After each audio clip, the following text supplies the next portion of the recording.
ഹരി ഓം. അധ്യായം 15. കൃഷ്ണന്റെ നാമകരണം കൂടാതെ നന്ദന്റെയും യശോദയുടെയും പൂർവജന്മ ചരിത്രം. ബഹുലാശ്വനും നാരദനും തമ്മിലുള്ള സംഭാഷണം തുടരുന്നു. ശ്രീനാരദൻ പറഞ്ഞു: ഒരു ദിവസം യശോദ കൃഷ്ണനെ മുലയൂട്ടുകയായിരുന്നു. പാല് കുടിച്ച ശേഷം കൃഷ്ണൻ കോട്ടുവായി ഇട്ടു. ആ നിമിഷം 14 ലോകങ്ങളും കൃഷ്ണന്റെ വായയിൽ പ്രത്യക്ഷപ്പെട്ടു. തൻ്റെ മകന്റെ വായയിൽ സമസ്ത പ്രപഞ്ചവും സകല ദേവതമാരും പ്രത്യക്ഷപ്പെട്ടത് കണ്ട് യശോദ അത്ഭുതത്തോടും പരിഭ്രമത്തോടും കൂടി കണ്ണുകൾ അടച്ചു. ശ്രീ ബഹുലാശ്വന്റെ ചോദ്യത്തിന് മറുപടിയായി നാരദൻ നന്ദന്റെയും യശോദയുടെയും പൂർവവൃത്താന്തം വിവരിച്ചു. ധാരയുടെ ഭർത്താവും 8 വസുക്കളിൽ ഉത്തമനുമായ ദ്രോണനായിരുന്നു പൂർവജന്മത്തിൽ നന്ദൻ. ഭഗവാൻ വിഷ്ണുവിൻ്റെ മഹാഭക്തനായ അദ്ദേഹം ദേവന്മാരുടെ മണ്ഡലത്തിൽ ഒരു രാജ്യം ഭരിച്ചു. സന്താനലബ്ധിക്കായി ധാരയും ദ്രോണനും തപസ് ചെയ്യാൻ മന്ദര പർവ്വതത്തിലേക്ക് പോയി. അവർ ആദ്യം പഴങ്ങളും ഇലകളും ഭക്ഷിച്ച് തപസ് ആരംഭിച്ചു. ശേഷം അവർ വെള്ളം പോലും കുടിക്കാതെ അനേകകാലം അതികഠിനമായ തപസ് തുടർന്നു. ഇതിൽ സംപ്രീതനായ ബ്രഹ്മദേവൻ പ്രത്യക്ഷപ്പെട്ട് അവരോട് ഒരു വരം ചോദിക്കാൻ പറഞ്ഞു. ബ്രഹ്മദേവനെ നമസ്കരിച്ച ശേഷം ദ്രോണൻ പറഞ്ഞു: ഓ ബ്രഹ്മദേവ, പരമാത്മാവായ ശ്രീകൃഷ്ണൻ ഞങ്ങളുടെ പുത്രനാകണമേ. ഞങ്ങൾക്ക് ഭഗവാനോട് എപ്പോഴും സ്നേഹവും ഭക്തിയും ഉണ്ടാകണമേ. ഞങ്ങൾ മറ്റൊന്നും ആഗ്രഹിക്കുന്നില്ല. അടുത്ത ജന്മത്തിൽ നിങ്ങളുടെ ആഗ്രഹം സഫലമാകുമെന്ന് ബ്രഹ്മാവ് അനുഗ്രഹിച്ചു. അങ്ങനെ ദ്രോണർ നന്ദനായും ധാര യശോദയായും ജനിച്ചു. ബ്രഹ്മാവിൻ്റെ വാക്കുകൾ നിറവേറ്റുന്നതിനായി ഭഗവാൻ കൃഷ്ണൻ മധുരയിൽ നിന്ന് വൃന്ദാവനത്തിലേക്ക് എത്തി. ശ്രീ ബഹുലാശ്വന്റെ മറ്റൊരു ചോദ്യത്തിൻ്റെ മറുപടിയായി നാരദൻ ബലരാമന്റെയും കൃഷ്ണന്റെയും ബാലലീലകൾ വിവരിച്ചു. ഒരു ദിവസം വസുദേവന്റെ അഭ്യർത്ഥനയാൽ മഹാനായ ഋഷി ഗർഗമുനി തൻ്റെ ശിഷ്യന്മാരോടൊപ്പം നന്ദഗോപരുടെ ഗൃഹത്തിലെത്തി. നന്ദഗോപൻ മഹർഷിക്ക് ദാനങ്ങൾ നടത്തിയ ശേഷം പ്രദക്ഷിണം ചെയ്ത് നമസ്കരിച്ചു. നന്ദഗോപൻ എല്ലാവരെയും സൽക്കരിച്ചിരുത്തിയ ശേഷം ഗർഗമുനിയോട് തൻ്റെ പുത്രൻ്റെ നാമകരണം നിവർത്തിച്ചു കൊടുക്കുവാൻ അഭ്യർത്ഥിച്ചു. അതനുസരിച്ച് ഗർഗമുനി നന്ദഗോപനെയും യശോദയെയും 2 ആൺകുട്ടികളെയും കൂട്ടി ഗോശാലയിലെ ഒരു രഹസ്യ സ്ഥലത്തേക്ക് പോയി. അവിടെ അദ്ദേഹം നാമകരണ ചടങ്ങ് നിർവഹിച്ചു. ഗണപതി തുടങ്ങിയ ഭഗവാന്മാരെയും നവഗ്രഹ ദേവതകളെയും പൂജിച്ച ശേഷം മഹർഷി ഗർഗമുനി പറഞ്ഞു: രോഹിണിയുടെ പുത്രന്റെ നാമത്തിൻ്റെ വ്യാഖ്യാനം കേൾക്കുക. യോഗികൾ അവനിൽ രമിക്കും എന്നതിനാൽ രാമനെന്നും, ഗർഭത്തിൽ സംഘർഷണം ചെയ്യപ്പെട്ടതിനാൽ സംഘർഷനെന്നും, ബ്രഹ്മാണ്ഡം നശിച്ചാലും ശേഷിക്കുന്നതിനാൽ ശേഷനെന്നും അറിയപ്പെടുന്നതാണ്.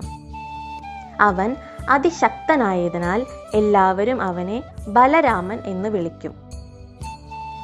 പിന്നീട് മഹർഷി യശോദാപുത്രന്റെ നാമകരണം നടത്തി. കമലാകാന്തനെ സൂചിപ്പിക്കുന്ന ക-യും രാമനെ പ്രതിനിധാനം ചെയ്യുന്ന ഋകാരവും 6 ഐശ്വര്യങ്ങളിൽ സമ്പന്നമായ വിഷ്ണുവിനെ പ്രതിനിധാനം ചെയ്യുന്ന ഷകാരവും നരസിംഹത്തെ പ്രതിനിധാനം ചെയ്യുന്ന നകാരവും അഗ്നി ഭുജിക്കുകയാൽ ആകാരവും നരനാരായണന്മാരെ സൂചിപ്പിക്കുന്ന വിസർഗവും ചേർന്ന കൃഷ്ണ എന്ന നാമമായിരുന്നു യശോദാപുത്രന് ഗർഗമഹർഷി നൽകിയത്. ദ്വാപരയുഗത്തിൻ്റെ അവസാനത്തിലും കലിയുഗത്തിൻ്റെ തുടക്കത്തിലും കൃഷ്ണൻ ശ്യാമവർണ്ണത്തിൽ ആയിരിക്കും. അതുകൊണ്ടാണ് യശോദാപുത്രനെ കൃഷ്ണ എന്ന നാമകരണം നടത്തിയത്. വാസു എന്ന വാക്കിൻ്റെ അർത്ഥം ഇന്ദ്രിയങ്ങൾ എന്നും ദേവ എന്ന വാക്കിൻ്റെ അർത്ഥം ഹൃദയം എന്നും ആയതിനാൽ ജീവാത്മാക്കളുടെ ഹൃദയത്തിലും ഇന്ദ്രിയങ്ങളിലും പ്രവർത്തിക്കുന്നവൻ എന്നും അതുകൊണ്ട് വാസുദേവൻ എന്ന് അറിയപ്പെടും. ഈ ശിശു വൃഷഭാനുവിൻ്റെയും കീർത്തിയുടെയും പുത്രിയായ രാധയെ വിവാഹം കഴിക്കും. അതിനാൽ രാധാപതി എന്നും അറിയപ്പെടുന്നതാണ്. കംസൻ മുതലായ അസുരന്മാരെ നിഗ്രഹിക്കാനും ഭക്തരെ സംരക്ഷിക്കാനും വേണ്ടിയാണ് ഈ ശിശു അവതരിച്ചിട്ടുള്ളത്. ഈ ശിശുവിനെ നിങ്ങളുടെ പുത്രനായി ലഭിച്ചത് മഹാപുണ്യഫലമാണ് എന്നും ഗർഗമുനി കൂട്ടിച്ചേർത്തു. ശേഷം മുനി അവിടെ നിന്നും പോയി. ഗർഗമുനിയുടെ ഈ വാക്കുകൾ കേട്ട ശേഷം നന്ദനും യശോദയ്ക്കും വളരെ കൃതാർത്ഥത തോന്നി. പിന്നീട് മുനി യമുനാ തീരത്തെ വൃഷഭാനു രാജാവിൻ്റെ സുന്ദരമായ കൊട്ടാരത്തിലേക്ക് പോയി. വൃഷഭാനു അദ്ദേഹത്തെ സ്വീകരിച്ച് സൽക്കരിച്ച് ഇരുത്തി.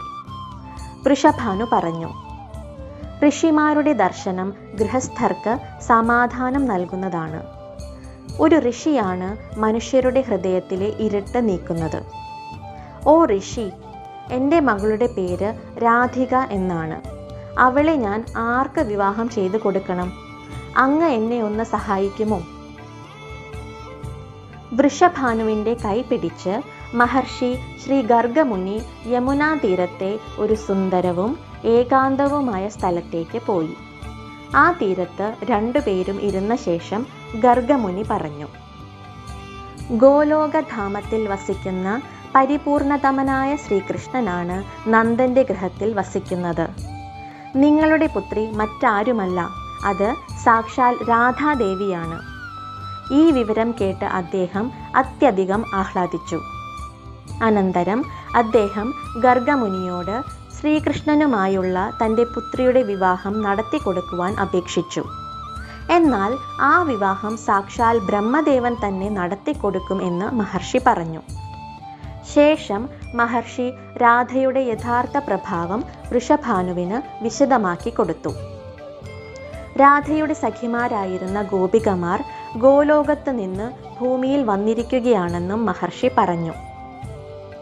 രാധ എന്ന ശബ്ദത്തിൽ രകാരം രമയെയും ആകാരം ഗോപികമാരെയും ധകാരം ധരയെയും ആകാരം വിരജാ നദിയെയും പ്രതിനിധാനം ചെയ്യുന്നു എന്ന് മഹർഷി വ്യക്തമാക്കി കൊടുത്തു. എപ്പോഴും രാധാകൃഷ്ണ നാമം ജപിക്കുന്നവർക്ക് ധർമാർത്ഥ കാമമോക്ഷങ്ങൾ സാധ്യമാകും എന്നും പറഞ്ഞ് ഗർഗമഹർഷി സ്വന്തം വാസസ്ഥലത്തേക്ക് പോയി. ഇവിടെ 1-ാം ഖണ്ഡത്തിലെ 15-ാം അധ്യായം സമാപിക്കുന്നു. ഹരി ഓം.